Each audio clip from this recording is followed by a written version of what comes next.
né? Então tá aqui. E João Paulo é o peixe gigante da casa, foi meu quinto barco, né? Quinto barco. Também tá aí uma pessoa que eu também não tenho muito o que falar, para mim é maravilhoso, é meu cúmplice, né? Porque geralmente esses cargos a gente tem que ter um cúmplice, né? Ele é o meu cúmplice, está sempre, quando eu preciso dele, ele está sempre comigo, está sempre do meu lado. Eu tenho muito que agradecer a ele, né? Se já era cúmplice antes de tomar o G, imagine agora, né? Espero que agora ele esteja mais comigo, né? Então tá aqui.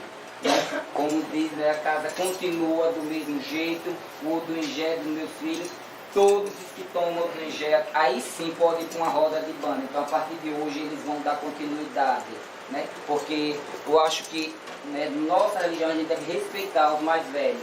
E, né, só dança na minha casa, os meus filhos só dança depois que passa por esse período, tomando a obrigação de sete, então vão para a roda de banda. Se não tiver, não vão, né? Então os outros que não têm, espero que respeite os mais velhos, respeite quem já passou por essa obrigação, por esse período, para poder, né, participar.